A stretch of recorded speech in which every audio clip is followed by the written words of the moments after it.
llamaste? Ya, las 2:12. Ah, ya.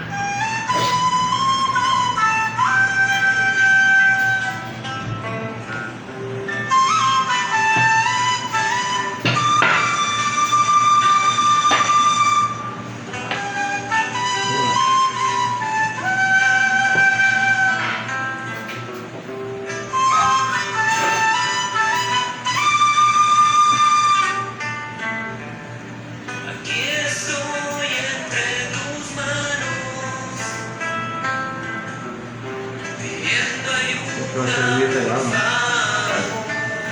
Sí, no sería costado.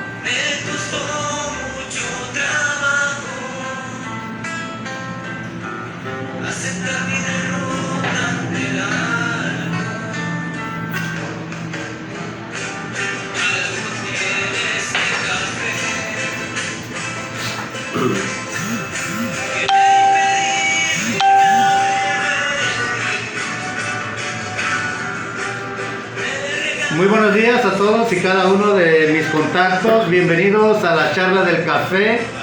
Hoy es el capítulo 600 y pues cerrar este ciclo, estos 100 capítulos con el padrino Juan Carlos Muñoz Leal, y estamos en las instalaciones del Centro de Tratamiento Guerreros en Acción. ¿Lo dije bien? Sí, está perfecto. Ok. Buenos días a todos, muy buenos días, estamos a 25 de agosto. A 25, miércoles 25 de agosto. Miércoles 25 de agosto del 2021 y estamos una vez más en las instalaciones del Centro de Tratamiento Guerreros en Acción. Alcohólicos Anónimos es una comunidad de hombres y mujeres que comparten su mutua experiencia, su fortaleza y también su esperanza para resolver su problema común y ayudar a otros a recuperarse del alcoholismo. El único requisito para ser miembro de Alcohólicos Anónimos es el deseo de dejar la bebida. Para ser miembro de Alcohólicos Anónimos no se pagan honorarios ni cuotas. Nos mantenemos con nuestras propias contribuciones. Alcohólicos Anónimos no está afiliada a ninguna secta, religión, partido político, organización o institución alguna. No desea intervenir en controversias, no respalda ni se opone a ninguna causa. Nuestro objetivo primordial es mantenernos sobrios y ayudar a otros alcohólicos a alcanzar el estado de sobriedad. Tenemos como invitado al padrino Juan Carlos Muñoz Leal y el tema va a estar chido. Espero que compartas con tus contactos alcohólicos, ¿ok? Alcohólicos, dije bien. Y pues fue una noche lluviosa aquí en Acapulco, Guerrero. La verdad, toda la noche estuvo lloviendo. Por lo menos allá en mi pueblo, en el pueblo de Tres Palos, donde se hace la transmisión de charla de café. El pueblo de la ilusión. Festejamos pues así 600 capítulos el día de hoy. Para mí es una enorme alegría estar aquí con mi camarada. Fue una de las personas que me recibió cuando yo llegué por primera vez, cuando yo pisé por primera vez Alcohólicos Anónimos. Me dio ahora sí que pues sorpresa, digo, este cuate, ¿qué está haciendo aquí? ¿Ya cuánto tiempo ya? No, ya. Más de 10 y tantos años. No, ya me vacuné ya. Sí. Bienvenidos todos a la charla del café, capítulo 600. Y si Dios lo permite, yo tengo fe que vamos a llegar al capítulo 1000. ¿Será? Sí. Nosotros con fe, ¿verdad? Claro. Bueno, pues el tema del día de hoy, y pues yo le voy a ceder la cámara, el micrófono a mi padrino Juan Carlos. De repente va a haber momento de tal vez alguna pregunta que ustedes quieren hacer, ¿se vale? Claro. Al 7472 también podemos usar el teléfono. De viva voz puede felicitarlo o hacerle pues alguna pregunta al padrino Juan Carlos Muñoz Leal y leer sus comentarios, por supuesto. Entonces, pues padrino, vamos a empezar con, dice que ¿será un mito eso de que este es el tema de los recaídos? Yo no creo. Yo, para empezar, me presento. Yo soy Juan Carlos y también soy alcohólico. Adelante, Juan Carlos. Gracias. Primeramente, yo no estoy de acuerdo, difiero totalmente con aquellos que dicen que el quinto capítulo es un tema para recaídos. No es así. Yo creo que el quinto capítulo es el diagnóstico perfecto de la enfermedad. De la enfermedad, de lo que está detrás del alcoholismo. Muchas veces hemos creído que el problema básico es el alcoholismo, es la drogadicción, es la farmacodependencia u otra situación. No, el verdadero problema está detrás de una adicción, ¿sí? Y es precisamente a lo que se refiere el quinto capítulo, a las situaciones, a las condiciones, a las emociones que se esconden detrás del alcoholismo, que es solamente un síntoma de males más profundos. Bueno, pues para que se vaya quitando esos paradigmas, ¿verdad? Porque son paradigmas, pero son paradigmas hasta muy mal hechos, ¿no?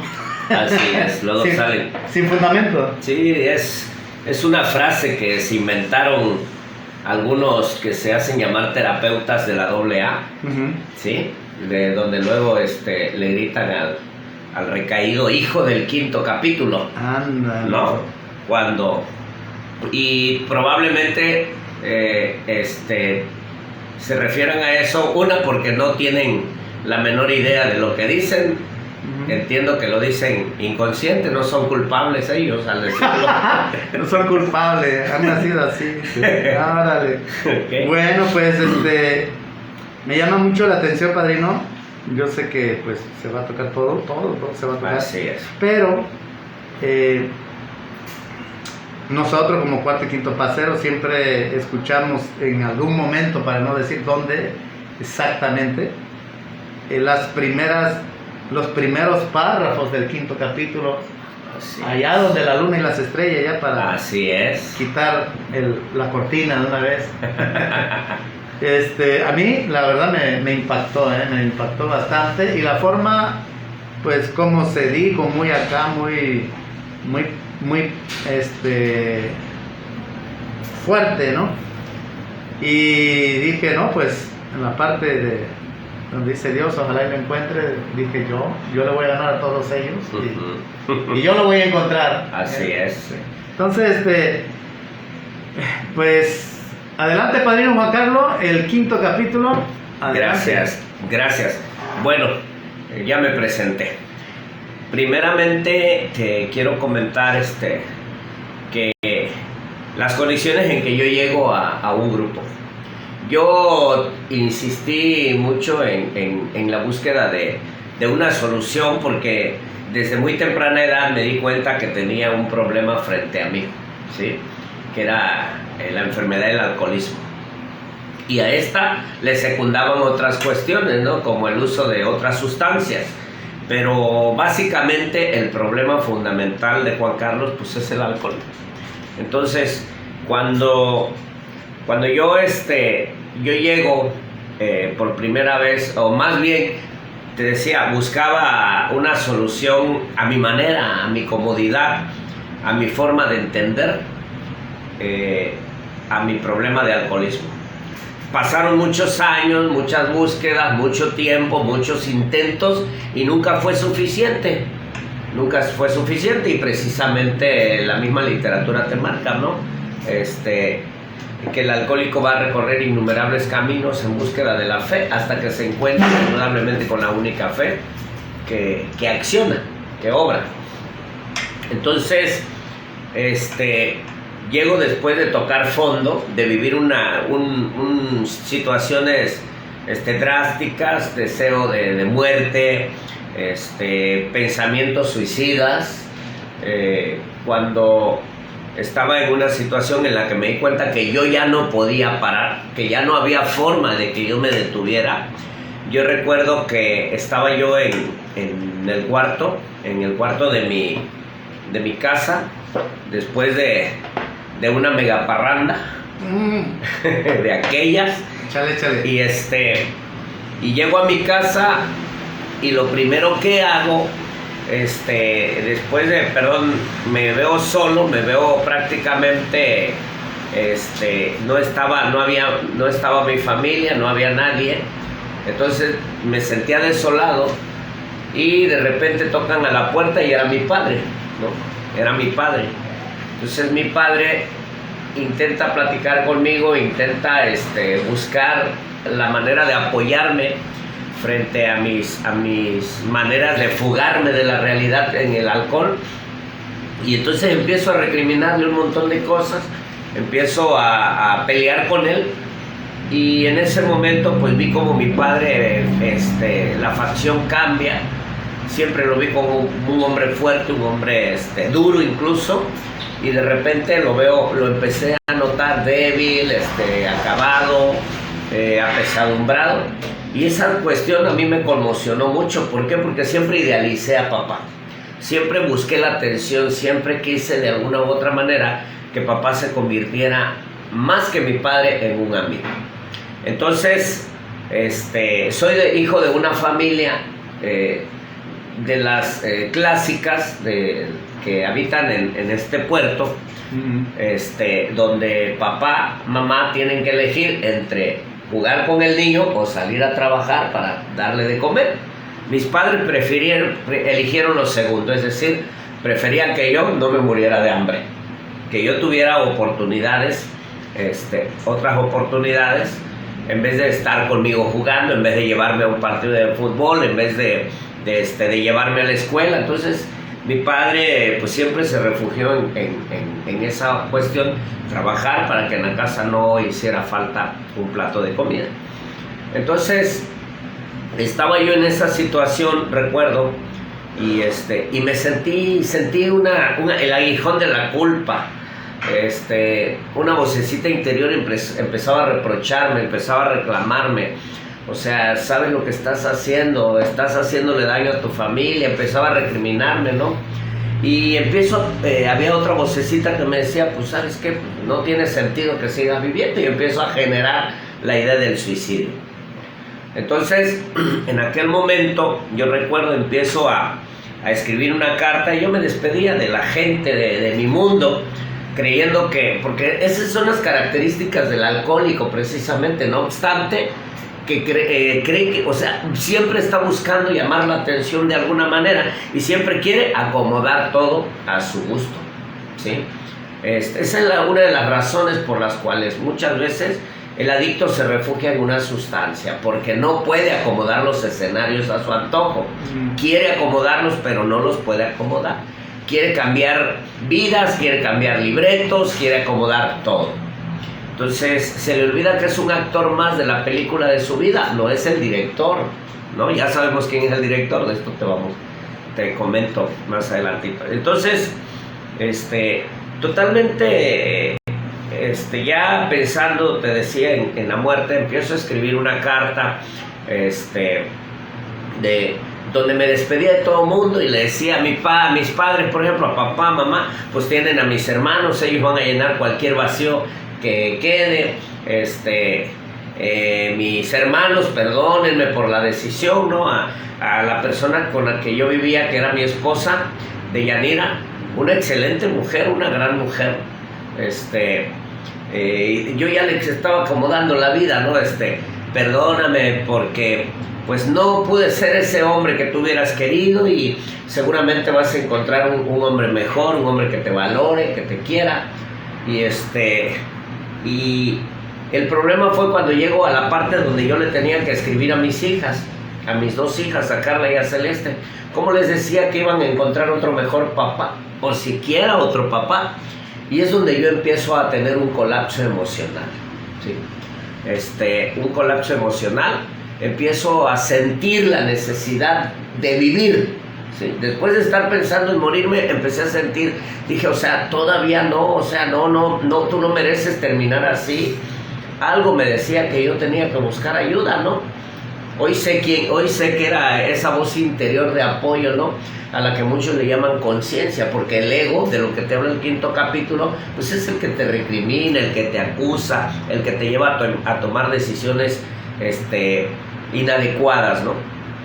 Entonces, lo que hice en ese momento, salí corriendo de aquel lugar, me salí y fui a parar a la oficina de un amigo, Marquitos, y en cuanto me ve, se me queda viendo y dice, bueno, lo voy a decir con las palabras que él me lo dijo, pues, aunque son, no, sé que en las redes sociales no hay que decir groserías, pero bueno, dice, cuando me ve, dice, no mames, güey, ¿qué tienes? ¿Qué tienes, güey? Y le digo, ¿nunca has sentido la necesidad de morirte, cabrón? Y el vato se rió, mi compa se rió y me dice, un chingo de veces.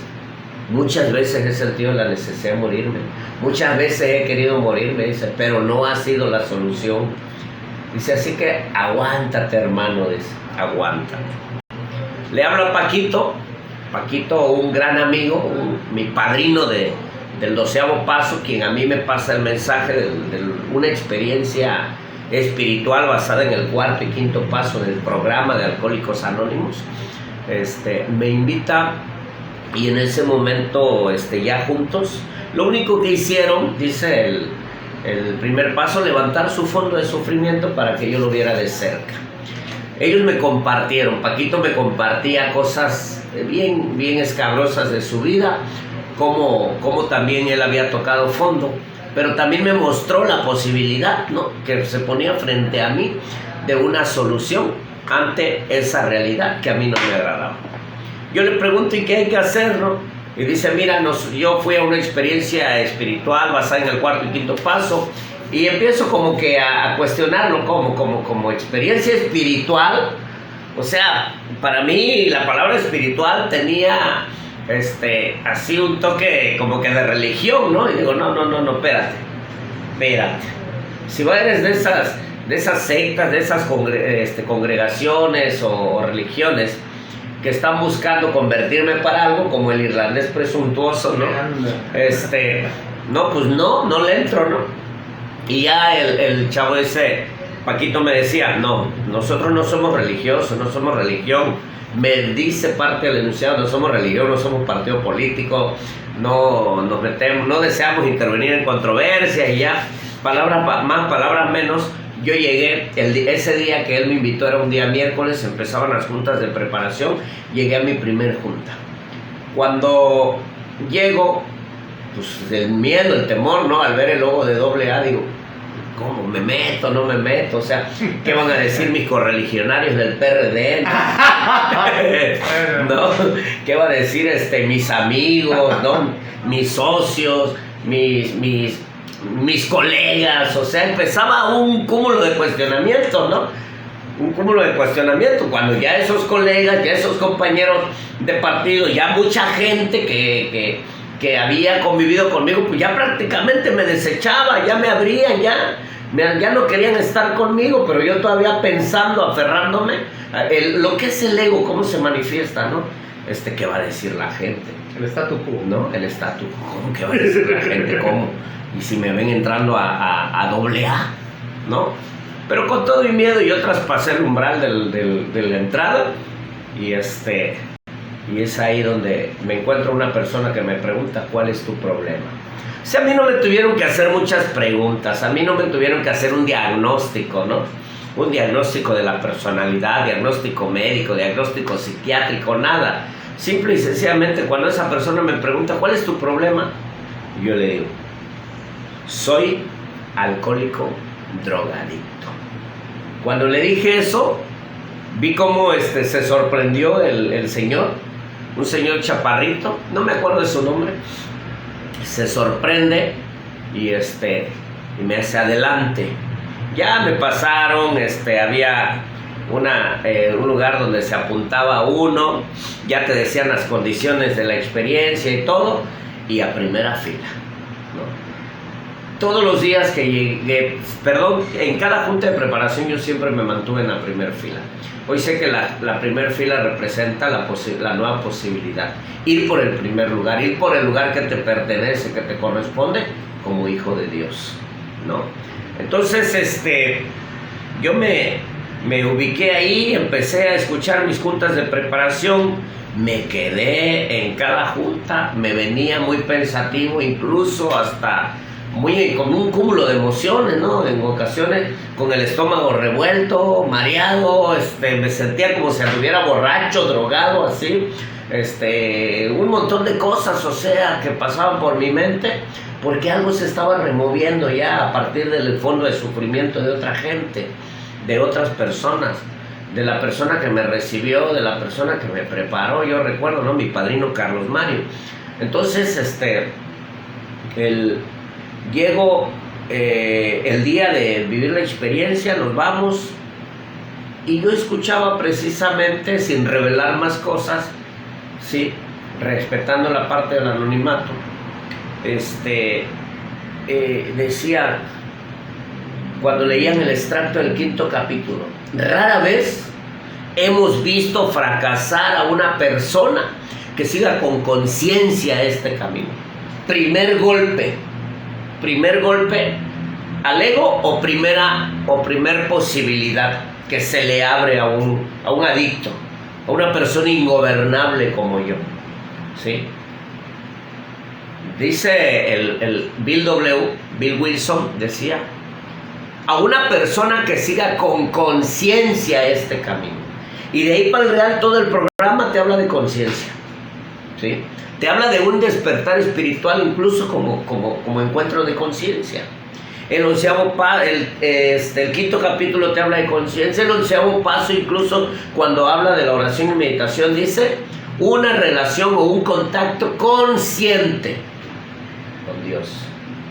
Entonces, es adquirir conciencia.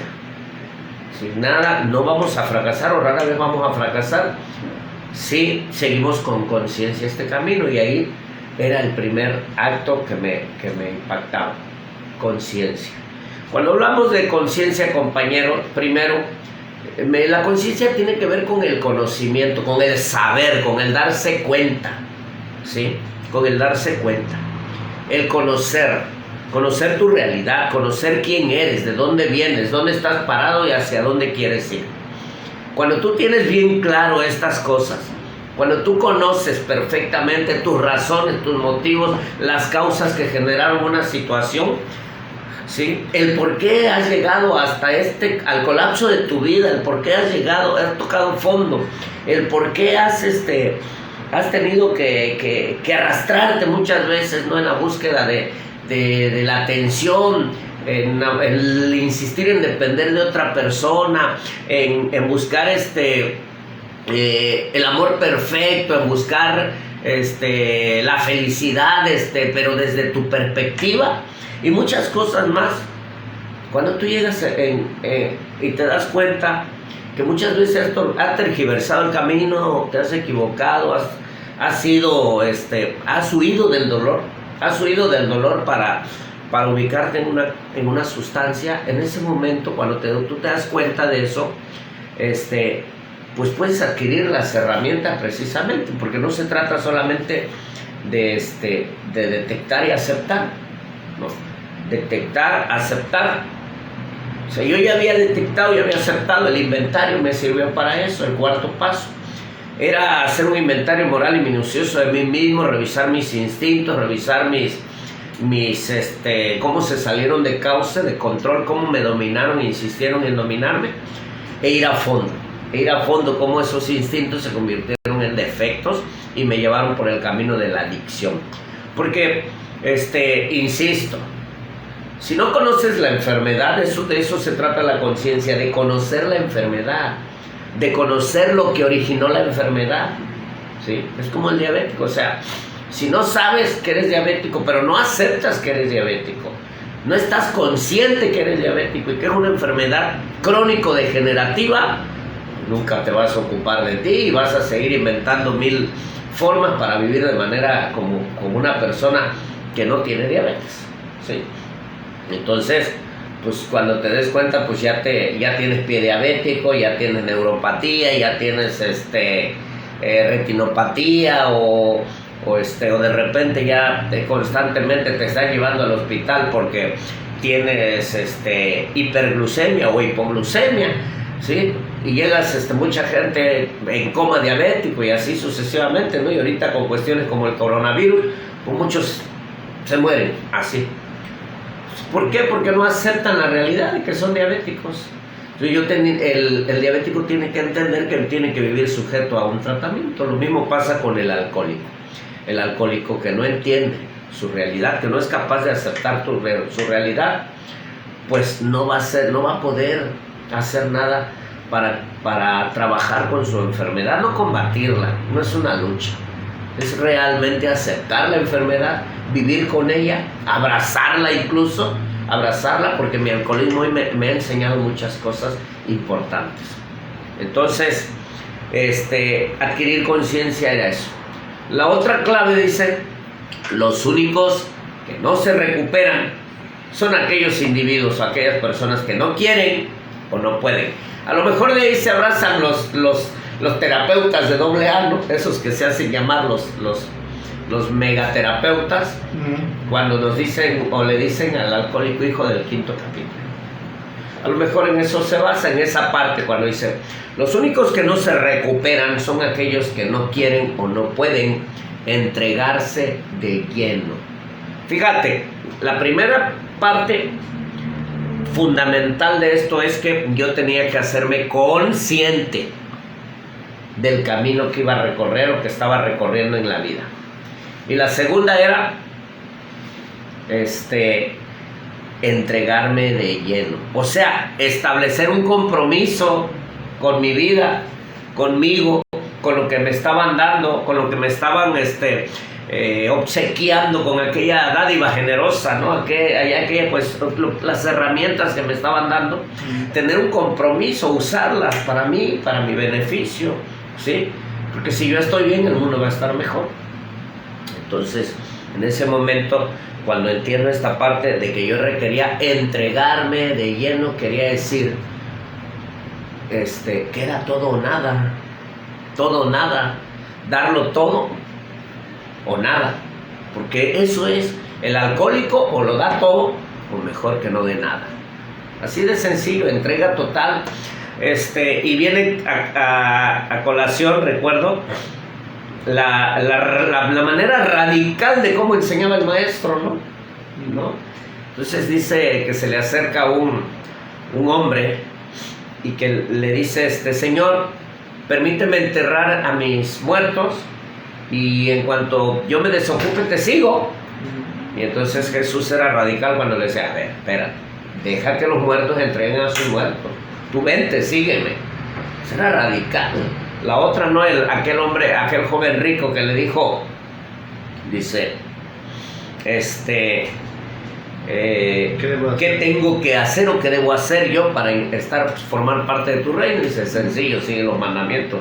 Pero si nací bajo la ley de Moisés, ok, entonces ve, reparte tus bienes y sígueme. O sea, radical, o sea, no era de medias tintas.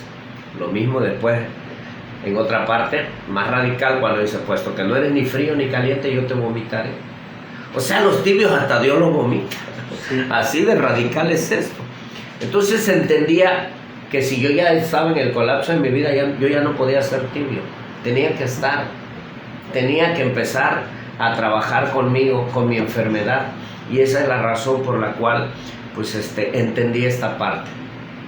Ahora, más adelante el quinto capítulo dice, existen quienes sufren graves trastornos emocionales y mentales. Y esa me manda a otro colapso de mi vida, ¿no? Trastornos emocionales y mentales. Esa es la parte a la que no quieren meterse muchas veces los alcohólicos. A conocer esa parte de su vida.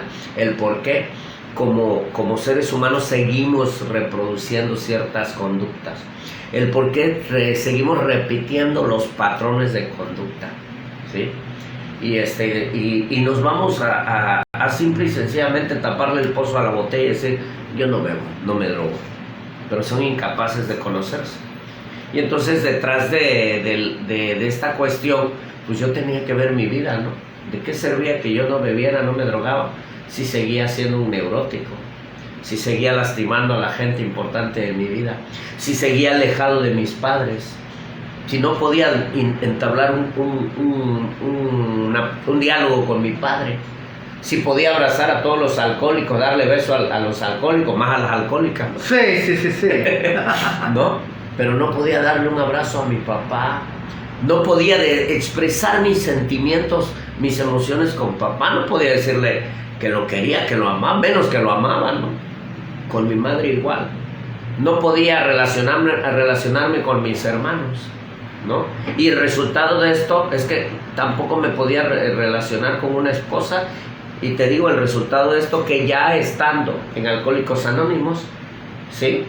Ya estando, pues tengo que llegar a la separación y posteriormente al divorcio, ¿sí? Por esta parte, porque precisamente me negué a escudriñar, me negué a descubrir que detrás de mi alcoholismo había graves trastornos emocionales y mentales. Hay gente que ni siquiera necesita beber para estar loca, ¿sí?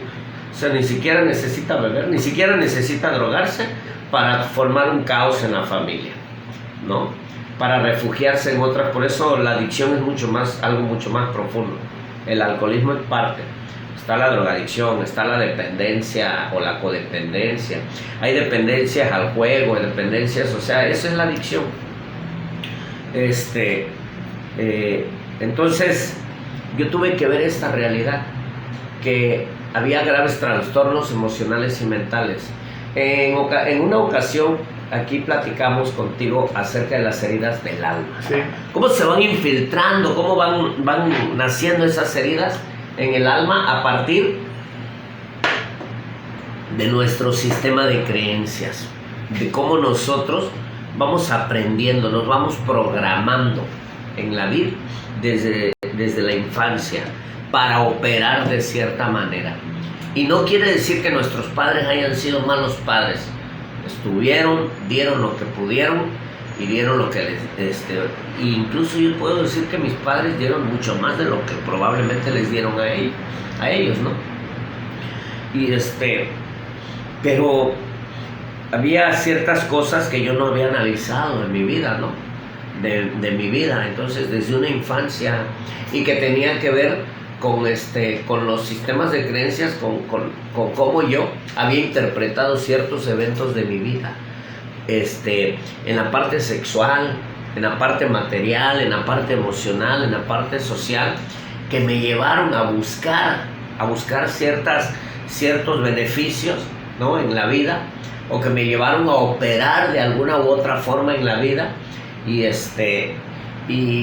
tenía que ver el por qué estaba viviendo como vivía, que no bastaba con dejar de beber y dejar de drogarme. No bastaba con eso, tenía que profundizar respecto a mi propia realidad, el por qué era un padre distanciado de mis hijas, aunque vivía con ellas, siempre viví distanciado, emocionalmente distanciado, ¿sí? El por qué, pese a muchos logros, materialmente nunca me sentí pleno, o sea, podía tener o no tener dinero y yo seguía siendo infeliz. Esa era mi realidad. En cuanto a la parte social, o sea, una persona antisocial, una persona que aparentaba, que se ponía una máscara de un hombre que socializaba, que podía integrarse, pero en el fondo seguía sintiendo esa percepción, esa sensación de futilidad, de infelicidad, de soledad, y cosas así que siempre me agarraron, me atraparon, en todos los instintos, ¿sí? Repito, lo único que hice fue dejar de beber y de drogarme. Entonces pasó el tiempo y tuve que entrar al análisis de esta cuestión para entrar en un nuevo colapso de mi vida, ¿no? En una nueva derrota, y en cada una en cada momento de mi vida me caen 20, ¿no? Me caen 20, en cada autoanálisis me caen 20 y digo, no manches, este soy yo, esta persona soy yo. Ahora, no basta, repito, con solo detectar, admitir, ¿no? Sino que buscar la manera de corregir. Sé que no vamos a sacar blancos como la nieve, ¿sí? Pero nuestro ideal debe ser la perfección. El alcohólico que no busca la perfección no está haciendo nada con su vida, con todo respeto. O sea, dice, nos vamos a conformar con los progresos, pero la búsqueda va a seguir siendo la misma. A lo mejor es un mito, dice el padre Fauno, es un mito, es el tema de la perfección, pero un ser humano que no aspira, cuando menos a la excelencia, pues va a seguir viviendo en la mediocridad, no va a mejorar sus relaciones, no va a establecer vínculos genuinos con papá, con mamá, o sea, nunca va a poder resolver el tema, los temas de los que nos habla el 5º capítulo, ¿no? Más allá te habla, por ejemplo, del tema del egoísmo, la concentración en mí mismo, el egoísmo. O sea, el problema básico del alcohólico se llama egoísmo, siempre está pensando en sí. El egoísta no piensa en las necesidades de otros, sino piensa en sus propias necesidades. Entonces siempre pensé en mí. Me dolía por ejemplo, si mis hijas se enfermaban, no me preocupaba que mis hijas se enfermaran, me preocupaba lo que a mí me dolía que se enfermaran, ¿no? Como cuando tengo una experiencia con mi hija Carla, le digo, quiero que estudies medicina y pues no te voy a inscribir en ninguna prepa, porque en ese entonces en la prepa se macheteaban, se apedreaban. Te voy a inscribir aquí en una escuela, si quieres una escuela privada o en una de aquí de Las Cruces, en el Cebetis 116. Tenía yo la percepción en ese momento de que era lo mejor que había. Era mi percepción. Y me dice mi hija, no, yo no quiero estudiar medicina, yo quiero estudiar enfermería. Le digo, ¿cómo? ¿No? Y yo denostando, siempre etiquetando a las personas, a las profesiones, le dije que no. Me dice, no, pues es que no quiero estudiar otra cosa. Digo, ok. La inscribo un año, al año me entrega sus resultados, muy buenas calificaciones mi hija Carla. Bueno, todas mis hijas son esforzadas, no se parecen en nada conmigo. Entonces, y fíjate, me entrega las calificaciones y dice, papi, te entrego mis calificaciones, dice, pero te aviso que yo ya no voy a estudiar. ¿Cómo? Sí, dice, yo ya estudié un año para ti. ¿Sí? Entonces le digo, ¿y qué vas a hacer? Pues, si no es enfermería, yo no estudio. Bueno, total, mi hija terminó estudiando enfermería, ¿no? Aquí me regaló hace un año su diploma de enfermería, de licenciatura en enfermería. ¿Fotamos? Ahí está. Y aquí está el otro diploma de Celeste. Son las mieles, padrino, las mieles. Entonces, te decía, mira, me dice que no iba a estudiar y al final de cuentas, pues terminó estudiando esa carrera. ¿Qué te quiero decir con esto? Mira, nosotros queremos arreglarle la vida a los hijos. El alcohólico es muy dado a eso. Quiere encontrarle el novio perfecto a las hijas, el marido perfecto. Sí. Y no tanto porque porque les interesa la vida que van a llevar las hijas, sino que no quiere hacerse cargo de las hijas. No quiere él sentir el dolor. La molestia. La molestia, ¿sí? Es decir, es que si mi hija sufre, yo sufro, ¿sí? Entonces, ¿realmente qué me duele? ¿El sufrimiento de mi hija o mi sufrimiento? Entonces el egoísta está pensando en sí, en su dolor, le huye al dolor, le huye a esas cosas.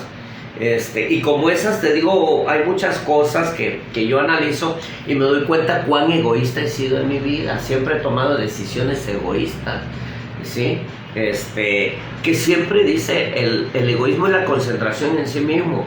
Y acosado por 100 formas de egoísmo, de vana ilusión, de autoconmiseración, le pisamos los talones a alguien. A la larga esta gente se desquita o nos hiere aparentemente sin ninguna causa, ¿sí? Pero si revisamos nuestras conductas, nuestra vida de pasada, otra vez entra el tema de conciencia. Si te haces consciente de tu realidad, te vas a dar cuenta que el único que se colocó en la condición propicia para sentirse o ser lastimado, pues eres tú o soy yo. Nadie me colocó ahí, nadie me fue a poner ahí, nadie me impuso una relación. Nadie me impuso una relación. Nadie me impuso un trabajo. Nadie me obligó a nada. Sí.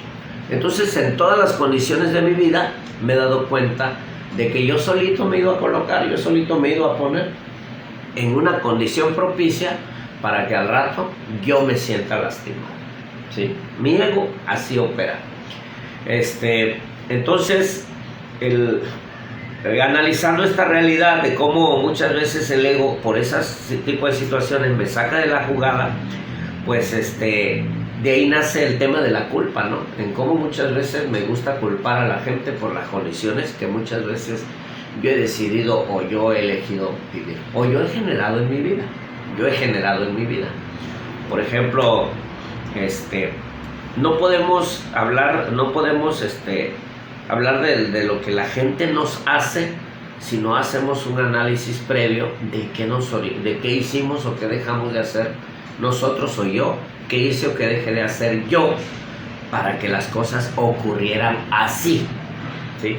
Esto me lleva a un acto de responsabilidad que es una parte fundamental dentro de Alcohólicos Anónimos, y lo repetimos todos los días en el legado a la responsabilidad. Yo soy responsable, ¿no? Entonces esto me lleva a un acto de responsabilidad. Cuando yo me doy cuenta, cuando me hago consciente de mi realidad en esa parte, en todas mis acciones, en ese momento puedo ver, ¿sí? Puedo ver que en cierto grado, o en algún pequeño o de gran manera, yo he contribuido, yo he generado las condiciones o las situaciones que me han ocurrido. Y cuando yo veo esto, me salgo de la parte de la victimez, dejo de ser la víctima de emociones inciertas, la víctima de circunstancias, dejo de operar como con el síndrome del chivo, le digo yo, aquellos que dicen me hicieron, me lastimaron, me traicionaron, me engañaron, me golpearon, me maltrataron, me vilipendiaron, y toda la vida se la pasan en el ¿sí?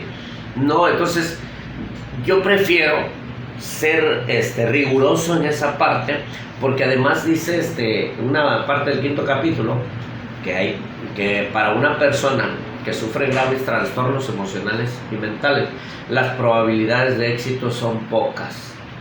Es decir, dentro de este programa, aquel que se aferra a sus traumas de la infancia y quiere vivir encasillado en esos momentos de su vida, en esos problemas, en esos trastornos emocionales, que sin duda los hay, o mentales, no va a tener éxito o tiene pocas probabilidades de éxito.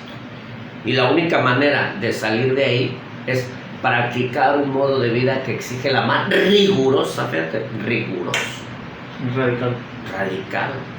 rigurosa honradez, honestidad, sinceridad. Es decir, si yo no soy sincero, si yo no soy honesto conmigo, no contigo, no con el resto del mundo, si yo no soy sincero, no soy honesto, no soy radical en esa parte conmigo, sí, de un análisis, pero así. Por eso cuando el 4º paso te invita a hacer un inventario, dice que debe ser minucioso, sí, bien profundo, pues. Si no soy radical en esta parte conmigo, de mis valoraciones tienen que ser así, pero bien meticulosas, entonces no va a haber resultados. Las probabilidades de éxito son pocas. Y tengo que analizar el ego, tengo que analizar muchas cosas más de mi vida, hasta donde el ego me saca de la jugada y no me permite de alguna manera integrarme a una sociedad, integrarme a mi mundo, integrarme a mi realidad, porque esa es la parte del alcohólico, siempre está huyendo de su propia realidad. Decía el padre Favo en el folleto de La vida emocional y el mito de la perfección, donde habla de los 3 gigantes del alma, dice que la neurosis es la incapacidad del ser humano para adaptarse a la realidad social que le toca vivir.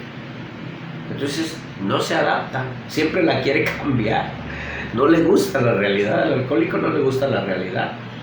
Y antes de ser alcohólico pues ya éramos neuróticos, ya teníamos una compulsión neurótica, dice, lo sostiene el doctor, ¿cómo se llama? Silworth, Carl Jung, y el propio Bill W. lo retoma en sus escritos. Ya vivíamos una compulsión neurótica, ya teníamos los sentimientos de aislamiento, ya teníamos los sentimientos de futilidad, de infelicidad, de muchas cosas nos atraparon. Es el ego operando en mi vida que me mantuvo así y no me permitió de alguna manera tomar decisiones adecuadas, y por eso recurrí al alcohol y a otras sustancias. Vamos a ver, no sé si ahí tantito y... Mientras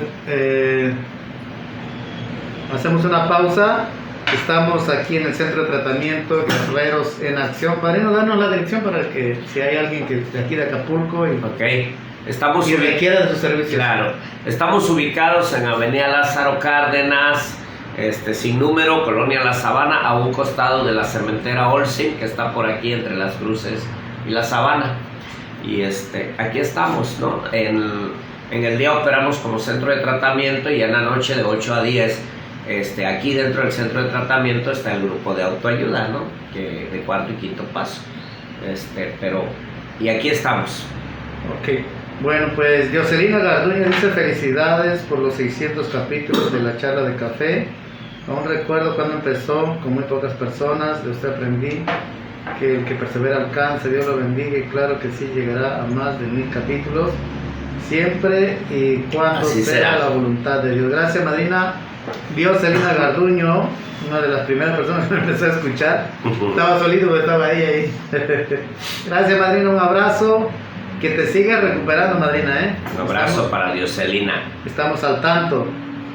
A mí en lo personal, dice ella, continúa, no me gusta escuchar que se burlen de los que han recaído, porque muchos tienen la fortuna de regresar, y los admiro porque no a todos regresan, y a mí no fue, y mi hermano fue uno de ellos. Al recaer se hundió tanto que el alcohol lo llevó a la tumba. No sé si quiera comentar algo sobre las personas que no llegan a regresar. Bueno, en concreto, el primer paso dice que aquel que no se sienta diferente, que no se sienta alcohólico, que vaya y siga probando, ¿no? Por eso el primer paso insiste en tocar fondo. Si no hay fondo, si el individuo no toca fondo, no va a emerger. No va a emerger, y se requiere, pues, entonces, les sugiero obviamente a la gente que no ha hecho la prueba que no la haga. Pero, porque no todos, dice la compañera, no todos tienen el privilegio de regresar a buscar la ayuda. Pero sí me queda bien claro a mí que yo no estoy de acuerdo en que tenemos que denostar al recaído. No estoy de acuerdo. Los que lo hacen, que se pregunten por qué lo hacen, ¿no? Que analicen por qué lo hacen. Pero la verdad es que yo, desde que vivo una experiencia de 4º y 5º paso, pues me quedaron claras muchas cosas. Entonces busqué ayuda anteriormente en diferentes lugares, pero cuando yo hago un análisis minucioso de mí mismo, pues se despejaron muchas dudas, y entro a la etapa de lo que dice el primer paso, la derrota total y definitiva. Entonces, y bueno, pues adelante la gente, el recaído siempre va a contar con las 2 manos. No se trata de denostar, de juzgar, de criticar, sino más bien de tenderle las 2 manos, ¿sí? y decirle al recaído que siempre hay un nuevo momento y una nueva oportunidad. Si llegó, qué bueno que llegó. Si llegó, qué bueno que llegó. Si volvió a llegar, qué bueno que volvió a llegar. Y siempre, en vez de juzgarlo, en mi caso personal, yo prefiero darle mi mano, darle mi hombro y decirle, aquí estamos. Porque además el recaído tiene una característica. El recaído es mejor servidor. Cuando ha tocado fondo, cuando ya ha ido y tocado fondo y salió avante de la situación que vivió, pues no manches, o sea, se convierte en un servidor entregado, una persona entregada. Yo he tenido experiencia con mucha gente que ha llegado de recaídos que hoy sirven muy bien. Conozco muchos de diferentes ramos, 24 horas, cuarto y quinto paso, tradicionales de las dos vías, ya sea de la sección México o de la central mexicana. Son gente comprometida y yo aplaudo ese compromiso que tienen todos, no nada más los recaídos. Repito, ojalá y la gente no tuviera que recaer para experimentar. Sí, me recuerda, fíjate que también el doctor Bob fue recaído después de la charla que tuvieron después de 3 semanas. O sea, aventó una mega pediza. No, guarapeta. ¿Y cómo lo recibió BW? No Claro. digo, Claro, no lo ofendió. No. Pinche vacinica, recaído, ¿no? Como le dicen. Hasta llegó su chela, creo. No, y al contrario. Sí. Raúl Hernández dice, hasta no fui a trabajar para escuchar a mi padrino Juan Carlos. Saludos, mi negro, saludos. De por sí ni trabaja, creo. De pretexto, que eres alcohólico, ¿ah? Sí. Guadalupe Bello Leiva dice, buenos días a ustedes, padrino, al padrino Juan Carlos, un fuerte abrazo, y a usted, padrino Arturo, también un abrazo. Gracias, madrina, a la madrina Guadalupe Bello Leiva, que es de Liberación y Alegría. Sí, claro que sí. Saludos, madrina, saludos a todos. Omar Morales Félix dice, buenos días, Arturo, la voz de la experiencia de mi padrino Juan Carlos. Un abrazo y muchas bendiciones. Ahí está. Muchas gracias. Pronto vamos a estar ahí en el grupo de mi padrino Omar. Te mando muchos abrazos, padrino, y ahí vamos a estar en tu grupo, Dios mediante. Caminando juntos, ¿no? Sí. Así es. Creo que ya empezó, ¿no? Falta. No sé si empezó, todavía no nos toca, pero bueno, ahí está. Pablo García Romero, felicidades por sus 600 capítulos. Gracias, Pablo García Romero. Grupo Despertar, saludos, padrino Arturo, un fuerte abrazo. Gracias, padrino. Adela Sun Sánchez, bendiciones, padrinos. Ella de acá, para allá, de la Costa Chica, creo que de carretera, ¿no? Pinotepa Nacional, creo que es por allá. Sí. Dice Sergio Jiménez, aquí viene la controversia. Échale. Estamos abiertos a la controversia, padrino. Totalmente. Eso. Dicen, no queremos. El primero mole, dice. No queremos meternos en controversias, pero pues es un programa muy controversial. Bueno, dice, muy bien explicado, dice el concepto. Ahora cuénteme cómo sigue usted practicando el programa concienzudamente con ese ahínco que sugiere el 5º capítulo del libro básico. Bueno, para empezar, padrino Juan Carlos, ahorita no necesito yo defender al padrino Juan Carlos, él se defiende solo. Gracias. Pero hasta ahorita lo que he escuchado es que él está compartiendo el 5º capítulo con su propia vida. Pues, y ahí vienen muchas cosas contenidas de cómo va saliendo pues avante, ¿no? En la práctica del programa. Padrino, mira, yo soy alguien que he entrado en una fase en la que creo que las cosas buenas no se dicen, no se presumen. Sí. A lo mejor peco de modestia, ¿no? A lo mejor estoy utilizando, porque el ego así es. Quiero ser honesto conmigo, el ego así es. A lo mejor me está atrapando el ego y me está haciendo quererme ver como modesto, como una persona modesta, pero bueno, yo creo que los logros no se presumen, ni siquiera necesitas presumir que vives bien, que estás bien, que tienes una buena relación, que no. Mejor en esa parte, pues omito decir cómo me va en mi relación con la familia el día de hoy.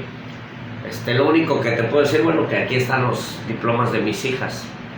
Mis hijas, gracias a Dios, ninguna se está drogando, ninguna se está alcoholizando, no se están prostituyendo. Son egresadas las dos de la universidad. La semana pasada acompañé a mi hija, unas 2 semanas, acompañé a mi hija Celeste a Chilpancingo a recoger su documentación. Y bueno, pues ese es el resultado nada más, ¿no? De que el día de hoy te puedo decir que pues ya no tengo, ya no me cuesta esa cuestión de poder integrarme, porque el objetivo yo creo de este asunto de Alcohólicos Anónimos, lo dice el 4º paso, lograr una asociación genuina, ser amigo entre los amigos, un miembro más de la familia, no el director, no el que va a mandar, no el que va a dirigir la orquesta, un miembro más de la familia y un ciudadano útil a la sociedad. Nada más, lo único que te puedo decir. Lo demás, pues yo ya no quiero entrar en el tema de estarte presumiendo. Mi hermano, cuando gustes nos echamos una charla y estoy a tus órdenes. Estoy a tus órdenes. Está chido esto, padrino. La verdad, bueno, es lo que el asunto de un programa en vivo siempre va a ser controversial. Sí. Lo bueno que nos lanzó la pregunta y pues es respetable, ¿no? Se va a respetar todo. Victoria González dice: felicitaciones, padrino, por sus 600 capítulos. Despertar Grupo también, felicidades por los 600 capítulos. Y Guadalupe Bello Leiva, felicidades también por los 600 capítulos. Por ahí anda una madrina Guilma de Colombia que también nos está mirando. Saludos, madrina. Le mandamos muchos abrazos desde México, concretamente desde la perla del Pacífico, desde el paraíso terrenal llamado Acapulco. Qué bueno. Bueno, pues seguimos, padrino. Ok, nos quedamos entonces en la parte del ego, ¿no? Fíjate, Juan Carlos, cuando desde que nace con emociones. Hay un cúmulo de emociones. Por eso decíamos que sabemos que sufrimos graves trastornos emocionales y mentales. Las probabilidades para estas personas son pocas. Entonces, ya nace con emociones básicas, fundamentales. El miedo, ¿no? Es una emoción fundamental, es básica, nacemos con ella. Desde el día en que nacimos, desde el día en que salimos del vientre de mamá, yo me expuse a una nueva realidad. En el vientre de mamá yo vivía una vida cómoda, ni siquiera me esforzaba por mover mis músculos. El alimento llegaba solito a través del cordón umbilical. O sea, era un parásito, pues. ¿No? Entonces es un patrón que agrada, ¿no? No trabajar, no hacer nada, no que todo el mundo resuelva tu vida. Habla con Raúl. Entonces, en ese momento, fíjate, cuando nazco con miedo. Otra emoción que voy experimentando a través del tiempo es la alegría, ¿no? Nazco con miedo y nazco con alegría. Nazco alegre, sí. La alegría, la felicidad es una manifestación de la alegría. Entonces, pero al momento de que se ven, de que de que se me van cortando ciertos beneficios, ¿no?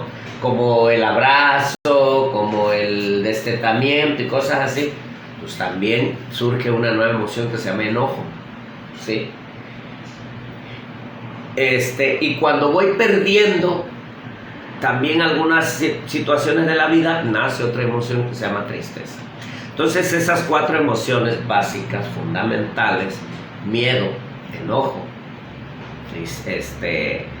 tristeza y alegría, pues son las que me van a acompañar toda la vida, ¿sí? Son fundamentales. El problema es cuando se somatizan, cuando se vuelven patológicas, cuando se vuelven enfermedad para un individuo egoísta como yo, me llevan decíamos, al colapso total en una situación, y a partir de ese momento se va creando una mutación, ¿no? Como esto del coronavirus, ¿no? Que entramos en la fase 1, la fase 2, y ahorita dice que estamos en no sé qué, en la tercera fase, que viene mucho más agresiva porque está mutada.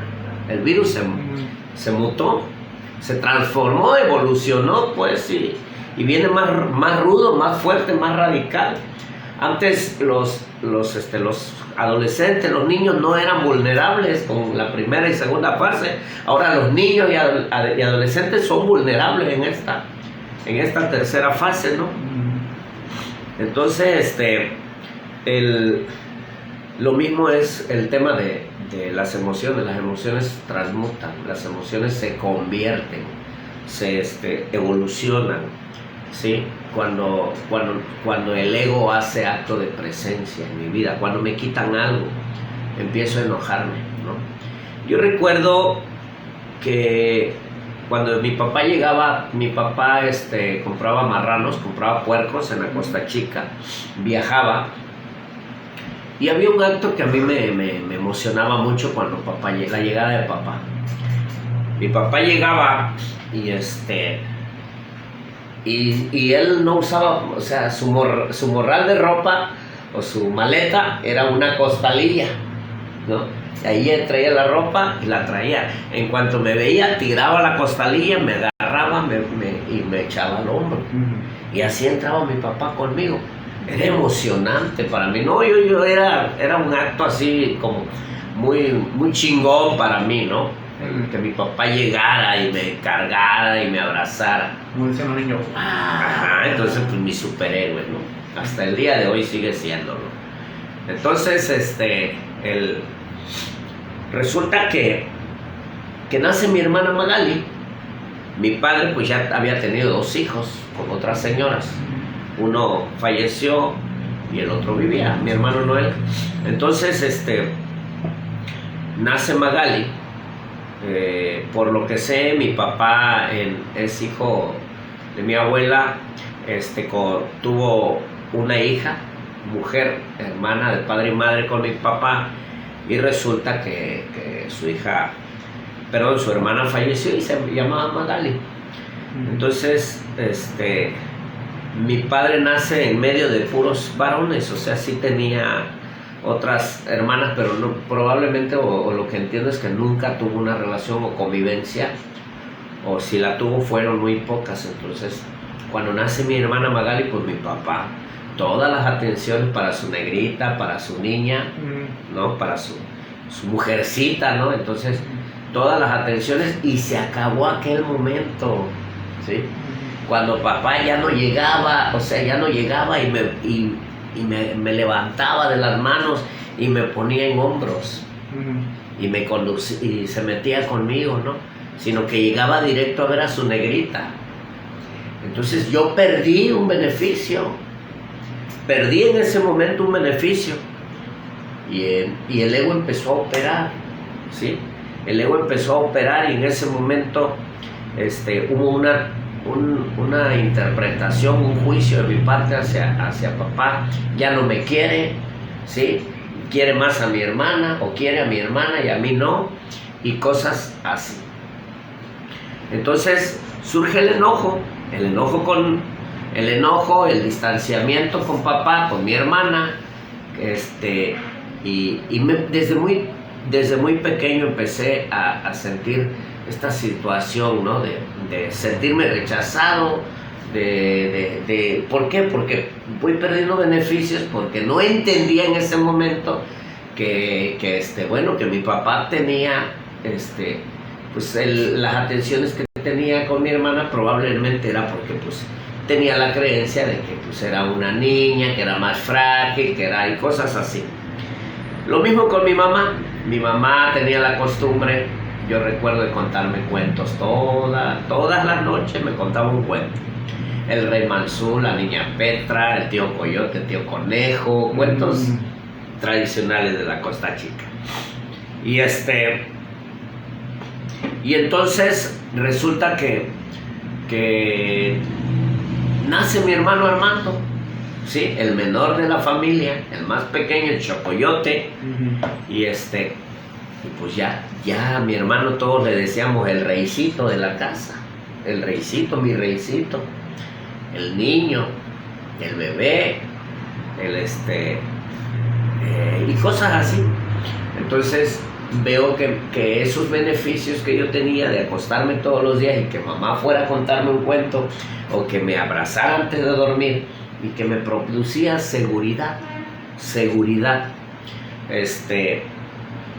se acabaron porque mi mamá tenía que atender al niño, al bebé, a Jorge Armando.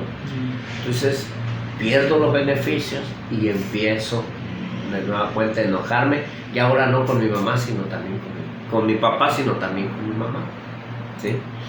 Entonces me sentí aislado, me sentí como que estaba yo siendo rechazado en ese momento. Esa fue lo que llegó a mi mente, y a partir de ese momento pues, empecé a enojarme y se repitieron tantos. De ahí surgen otros eventos que tienen que ver con la parte sexual, la parte emocional, la parte social y la parte material. Y colapsaron, ¿no? Mis emociones se vieron trastocadas, y a partir de ese momento esos sentimientos de amor, de seguridad, o sea, muchas cosas, cuando se pierden ciertos beneficios, el individuo termina enojándose con esa realidad. No odias a papá, no odias a mamá, ¿sí? Esa es la interpretación que tenemos. Realmente empiezas a odiar el momento, la realidad. Esa realidad no te gusta. Y porque quieres un papá para ti exclusivamente, quieres una mamá para ti exclusivamente, quieres atenciones exclusivas, y la pérdida de seguridad sexual, emocional, social, de toda índole o material, pues ahí surgen los sentimientos vengativos, ¿sí? Los sentimientos vengativos, es decir, el deseo de desquitarte con alguien por lo que está pasando, por lo que está ocurriendo. Y a eso el quinto capítulo le llama resentimiento, veneno puro en el alma, ¿no? Imagínate, es como un vaso, como este vaso de agua, ¿no? Imagínate que me lo estoy tomando yo, un vaso lleno de veneno, pero quiero que le haga efecto, que le haga efecto a la persona con la que me quiero desquitar. No, pues no. ¿No? Entonces, así es el resentimiento.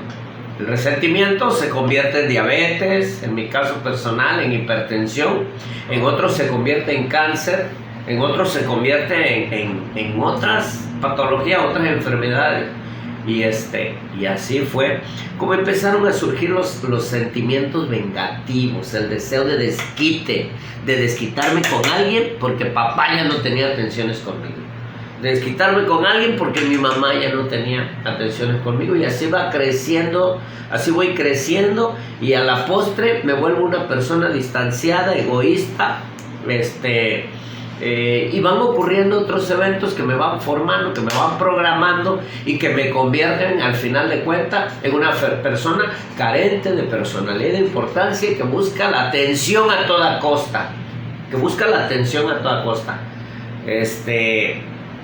y en la búsqueda de prestigio, de poder, en la búsqueda de atenciones, hay gente que insiste en depender de otros seres humanos y cosas así. Y yo soy de esas gentes, pues, de una persona que le agrada depender de otros seres humanos, y entonces dice que cuando se ven trastocados tus intereses, surgen los sentimientos vengativos. Cuando se ve trastocado la seguridad material, la seguridad sexual, la seguridad emocional o la seguridad social, surgen los sentimientos vengativos, y la única persona que se hace daño pues es el individuo. De ahí el deseo autodestructivo del alcohol o del consumo de sustancia. Entonces, independientemente de que haya otros factores, o que sí buscamos integrarnos, sí buscamos socializar con la gente, y la única manera que lo logramos pues es a través del consumo de alcohol, ¿no? De otras sustancias. Pero la realidad es que muchas veces esos sentimientos vengativos me llevaron a la autodestrucción, porque, por ejemplo, ahorita en este momento, padrino, la droga de moda, ¿no? Que es el cristal. Sí. O sea, por los medios, por el internet, por todas las redes sociales sabemos o estamos informados cuáles son las cosas básicas que se utilizan para la preparación de esa droga sintética, ¿no? Sosa cáustica, veneno para rata, ácido de batería, cemento industrial, Cemento industrial. sí, o sea, ¿qué otra? Formol, entre otras cosas. Sabemos que se utilizan esas sustancias, pero aún así la consumen. Sí, los jóvenes o las personas, la mayoría de la gente que consume esa droga son jóvenes. La mayoría, no todos, hay adultos también, pero la mayoría de los jóvenes que consumen esas sustancias manejan las redes sociales, manejan los medios mejor que nosotros. Están muy informados. Sí, los millennials y la generación Z son expertos en el uso de redes sociales. ¿Sí? A diferencia de nosotros, somos un poquito malos, ¿no? Sí. Nos cuesta más trabajo. Pero el uso de la tecnología. Pero ellos están informados, la mayoría, o sea, hay información en todos lados de cómo se produce el cristal, y aún así, la sustancia, el cristal, la base es la anfetamina y la metafetamina. Entonces, aún sabiendo todas los tóxicos que contiene, pues se lo consumen. Entonces, si alguien que sabe lo que está consumiendo, pues está buscando la muerte, inconsciente o conscientemente está buscando la muerte. El alcoholismo, dice, hay una parte de la literatura que Dios aborrece el suicidio. Sí. y que el alcoholismo pues es una manera de buscar eso, una muerte lenta, una agonía. Sí, por eso hay una parte donde dice que el ego te lleva a eso, a lo que se llama la agonía espiritual. ¿Sí? Y eso, ahí es donde se empieza la fase de la adicción. Entonces todas esas cosas empiezo a vivir y empiezo a enfermar, empiezo a beber, empiezo a drogarme, empiezo al grado de que yo tengo que tocar fondo y tengo que llegar vencido, tengo que llegar derrotado, tengo que llegar totalmente a un grupo de autoayuda con diabetes, ¿sí? A mis 28 años yo ya se me había desarrollado la diabetes. Con hipertensión. Hoy tengo otra cuestión que se llama insuficiencia venosa, relacionado con estas dos cuestiones.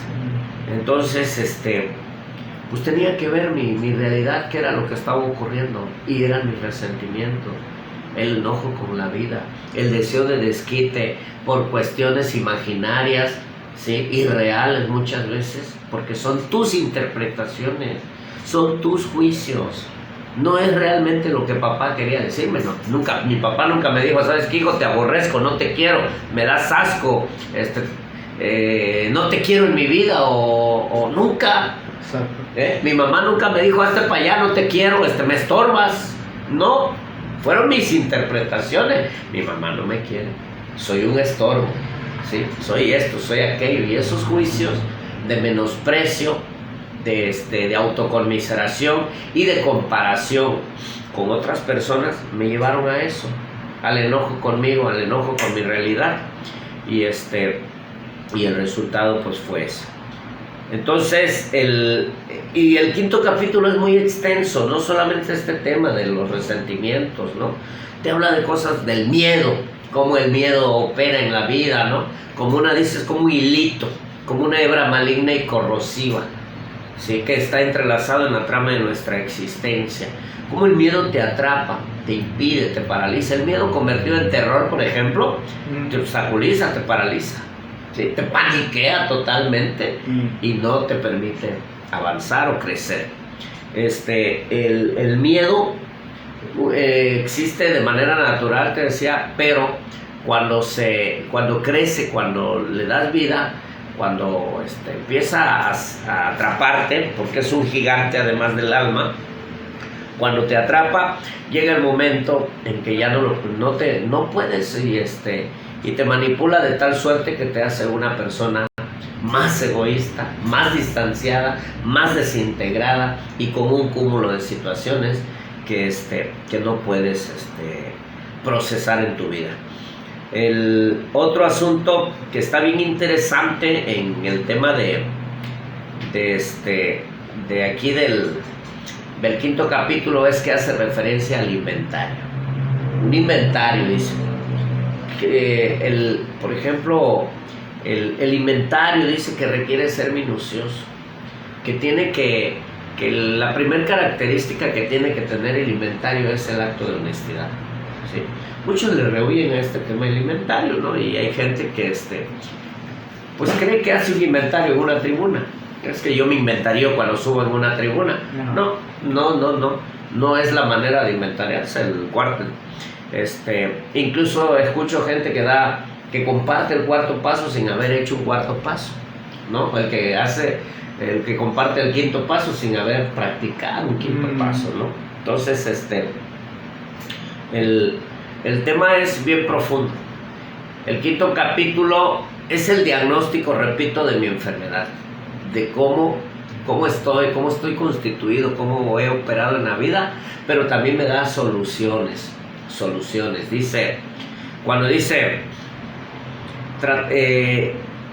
Después de hablarnos de nuestras historias, se expresan de un modo general cómo éramos y lo que nos aconteció.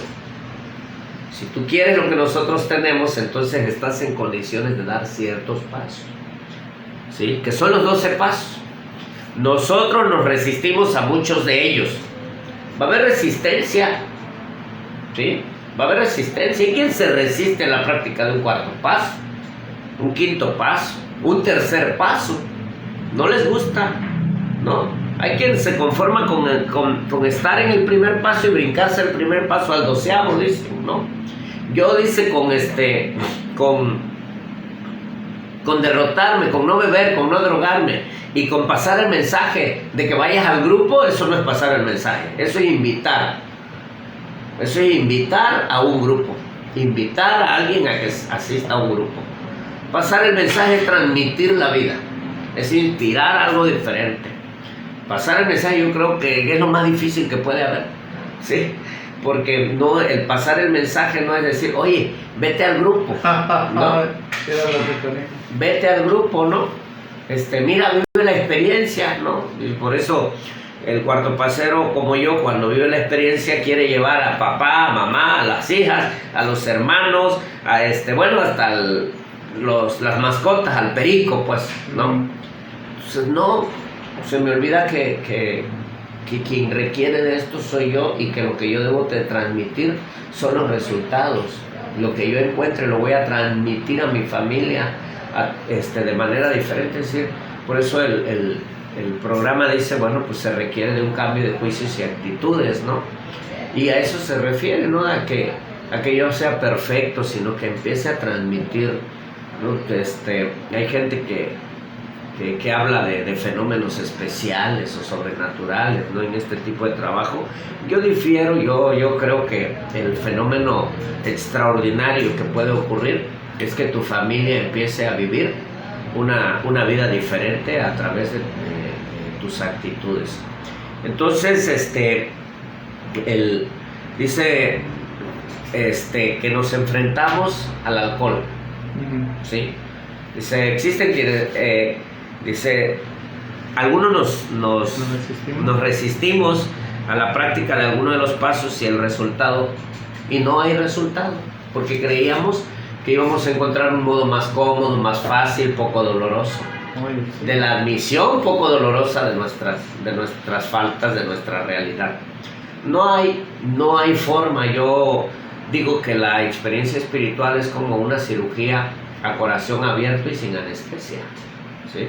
Es decir, cirugía a corazón abierto y sin anestesia. Te va a doler, sí, duele y mucho, duele, y a eso le huimos al dolor. La gente que se diagnostica, que se descubre, que hace un trabajo de introspección, pues duele la realidad, duele saber que te has equivocado, duele saber cómo has exagerado en tus juicios, en tus interpretaciones, cómo te has hecho daño a ti mismo, ¿sí? Y en esto pues te llevas entre los pies a mucha gente.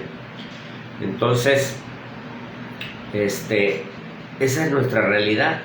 Nuestras historias solamente van a expresar esto. Si tú quieres lo que nosotros tenemos, estás en condiciones dar ciertos pasos. Recuerda que tratamos con el alcohol. Cambia alcohol por droga, cambia droga por conducta, ¿sí?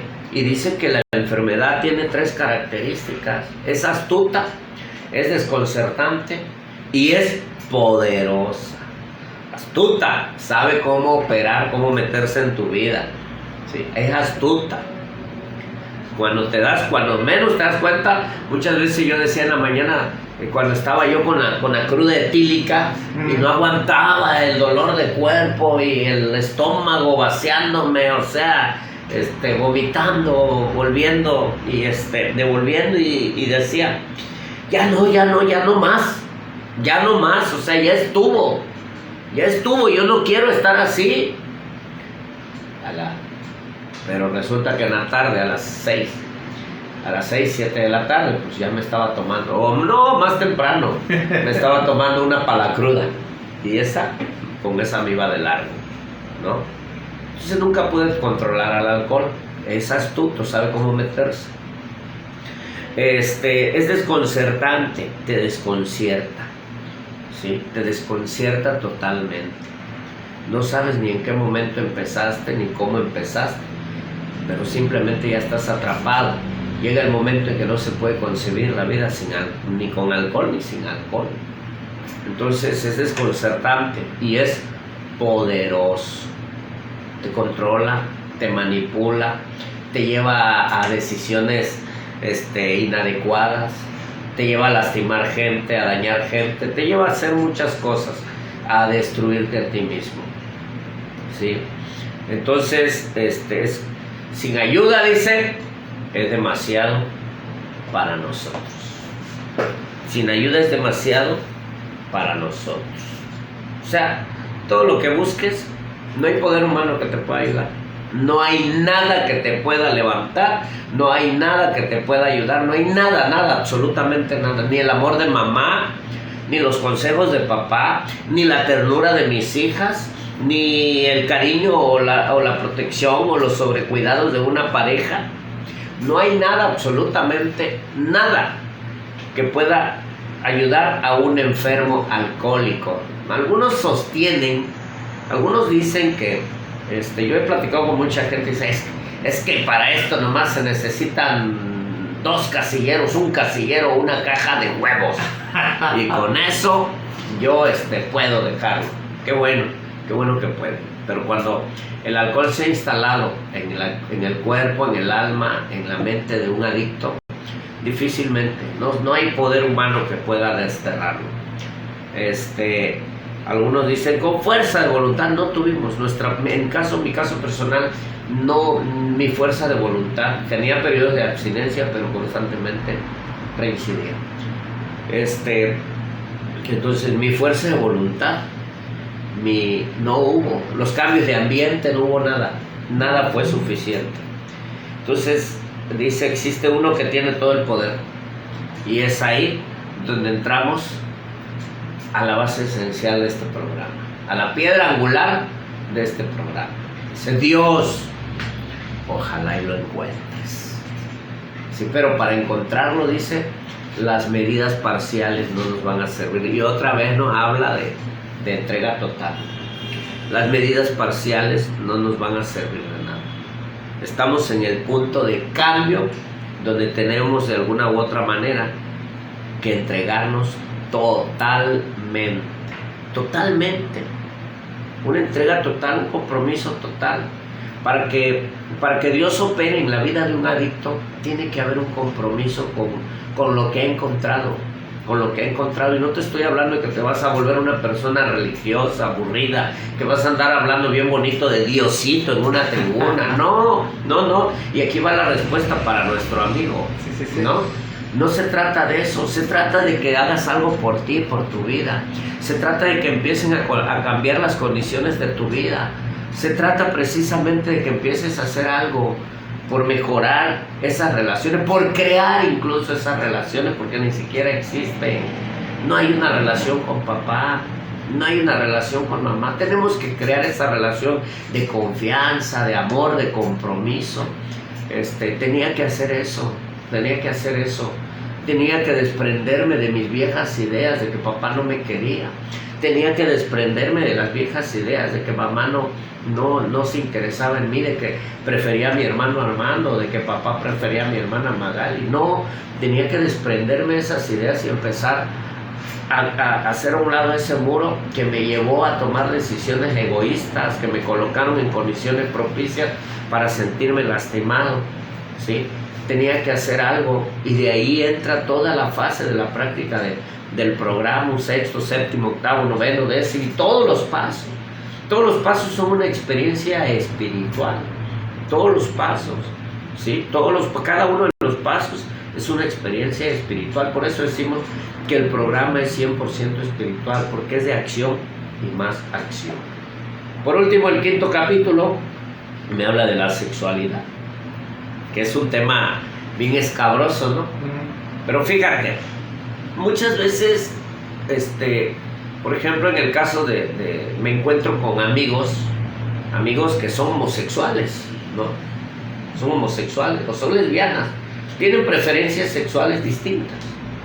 Y resulta que en una iglesia pues hay normas, hay reglas, hay mandamientos, ¿sí? Hay mandamientos, y por tanto pues es radical el tema de que ni los hombres que se acuestan con hombres, y esto incluye mujeres que se acuestan con mujeres, ni los borrachos, o sea nosotros, ni los ladrones, ni los avariciosos, ni los y la parte sexual, ni los adúlteros, ni los fornicadores, ni nadie prácticamente del común denominador de la humanidad heredará el reino de Dios, ¿sí? Es decir, ¿cómo le ofrecemos a un homosexual o a una lesbiana o a alguna persona que se integren cuando ya de inicio son rechazados en esa realidad? Sí. Ya de inicio son rechazados por su preferencia. Pues entonces opera la creencia que en Alcohólicos Anónimos es incluyente, no excluyente. Que el reino de Dios en Alcohólicos Anónimos es incluyente. No es exclusivo, es inclusivo, ¿sí? Y aquí entra todo mundo. Entonces, en cuanto a las preferencias sexuales, en cuanto a las cuestiones sexuales, no juzgamos la conducta de nadie. Dice, nosotros no somos árbitros de la conducta sexual de nadie. Estamos fuera de la controversia. ¿Por qué? Porque la sexualidad es un tema complicado y es tan fácil descarrilarse en este tema. Hay voces que claman por sexo y más sexo, y hay quienes deploran de plano la institución del matrimonio. O sea, aquí vamos a encontrar gente o que se pervierte demasiado en la cuestión sexual, o que de plano se vuelve muy negligente. Y tanto uno como el otro se vuelven seres infelices. Entonces, tiene que buscarse un equilibrio. Entonces, aquí es muy claro el capítulo cuando dice, vamos a evitar tener un consejo o escuchar una sugerencia basada en la histeria. Una persona histérica, una persona espantada, una persona moralista va a querer dar sus puntos de vista acerca de la sexualidad basada en su propia experiencia, ¿sí? Entonces, Si y es una parte bien importante que en el cuarto y quinto paso se sugiere que el padrino debe estar apartado de la emoción, ¿sí? Debe estar apartado de la emoción, es decir, ¿por qué? Porque normalmente si tú viviste de cerca, ya sea en tu persona o en algún familiar muy amado, muy querido, un abuso sexual, y te encuentras con una realidad de otra persona, pues vas a como que a magnificar el hecho. ¿Por qué? Porque estás siendo parte de la emoción.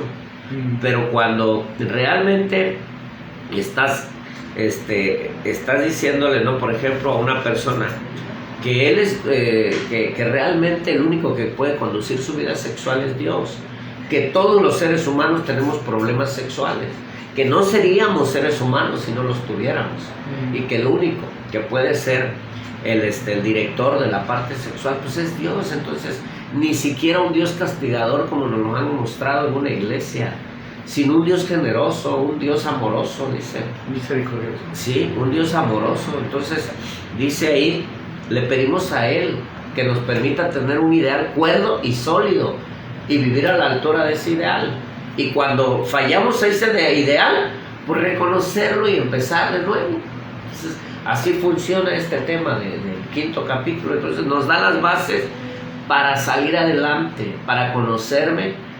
Y te decía, porque no se trata solo de detectar y de admitir, sino que me sugiere que corrija mi vida, que las cosas que no me están funcionando las pueda corregir. Entonces esa es la parte, en los centros de tratamiento le llamamos que tenemos que buscar una reinserción, ¿no? Entonces en la parte fundamental del programa es que si no se corrige, no se resuelve. Y vamos a seguir esclavizados, encajonados, encasillados en una vida llena de resentimientos. Una vida fútil. Fútil quiere decir que no tiene sentido, ¿sí? En una vida llena de infelicidad, de insatisfacciones. Y la verdad, padrino, a mí me queda bien claro que el alcohólico sigue teniendo muchos problemas. Yo los tengo. Yo sigo viviendo situaciones desagradables. Muchas veces hay cosas que me mueven, emociones que me mueven, pero ¿sabes? El día de hoy, pues lo único que te puedo decir es que tengo una base, una fortaleza que es mi junta diaria, que es la tribuna, que es el apadrinamiento, que es la oración, que es la meditación, que son muchas de las cosas que me marca el programa, el juego de herramientas espirituales, dice el segundo capítulo, hacer uso de ellas nada más. Entonces, pues eso es lo que te puedo compartir del quinto capítulo. A lo mejor ya nos pasamos de tiempo, pero a mí la verdad me apasiona este tema. Yo no creo que sea para recaídos, yo creo que es para todos. Y obviamente es para mí. ¿Tienes algunos saludos a tus seguidores? Pues aquí está Said Binalay. ¿Cómo estás, Said? Camilo Zúñiga, ¿cómo estás, Camilo? Dice, nací en cuarto y quinto paso de Guerreros en Acción y milito en un grupo tradicional de hora y media en el grupo Coyuca. Bien, yo no tengo problemas por eso, al contrario, sigo teniendo relación con Camilo. Camilo es mi amigo y algo que con lo que compartimos con Camilo, le dije, siempre le decimos a la gente que si te encuentras en tu colonia un grupo de cuarto y quinto paso, acude. Si te encuentras el de hora y media, acude. Si te encuentras el de 24 horas, acude. No importa la corriente, lo importante es tu determinación, tu deseo de poder emerger de tu realidad que no te gusta. Lili Camacho, un abrazo, Lili, saludos. A Juan Leal, mi padrinazo, Juan Leal, el maníaco. Saludos, padrino. Juanuco Cruz dice, chingón lo que comparte mi padrino Juan Carlos, para mí me sirve y es esa la meta o la neta, algo así. Saludos a Juan Nuquito. Pues así está. Y bueno, pues tenemos aquí también a Victoria González. Dios lo bendiga desde Zacatlán, Puebla. Un saludo hasta Puebla, Madrina Victoria González. Raúl Guevara Ramírez, felicidades, muchas felicidades por esos 600 capítulos. Felices 24 horas desde Tepepan, Xochimilco, Ciudad de México. Saludos a Griselda Aparicio, Joel Galindo de la Rosa también. Y a todos ellos, gracias por mirarnos. Pueden compartir el video, pronto estará en YouTube. Y pues, padrino, pues yo creo que ya para finalizar. Muchas gracias. Para finalizar, lo único que puedo decir es que gracias. Yo agradezco mucho a la vida, al programa, a ti, mi hermano. Gracias por porque independientemente de que somos compañeros del movimiento, pues eres mi amigo de años y para mí que seas parte de esto pues me agrada. A veces cuando hace tiempo cuando me invitaste al número 10, me acuerdo, ¿no? La primera vez que estuve en la charla del café fue el capítulo número 10. Fue algo bonito y son experiencias bonitas y felicitarte, insisto, por el trabao que haces de transmitir, de informar. Eso es lo que le dijo el doctor Bob a Bill W. Transmítelo, ¿no? A Bill W dice, pues simplemente transmite lo que hay. Gracias a todos, que Dios los bendiga. Gracias, padrino. Bueno, pues este fue el capítulo número 600 de Charla de Café. Y pues aquí se lo llevó mi padrinazo Juan Carlos Muñoz Real. Ya tenemos muchísimo tiempo. Nos hermanó pues un compañero que ya no está, José de Jesús, ¿verdad? Hermano del alma, por allá hasta el cielo. Giovanni, su hermano, nos está mirando también. Y pues fue un honor, ¿no?, estar participando, ¿no?, en la creación de Luz de Liberación.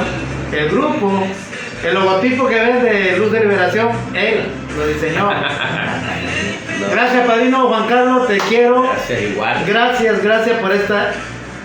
por llevarte este 600, el número 600, el capítulo número 600, con este tema, el quinto capítulo. Rara vez hemos visto fracasar. Wow, chingón. Gracias. Dios, ojalá lo encuentre, dice. Ahí está. Pues ahí nos platican cuando lo encuentren. Nos vemos, cuídense mucho. Dios nos lo bendiga a todos. Y hoy puede ser un gran día y mañana también. Bye. Adiós.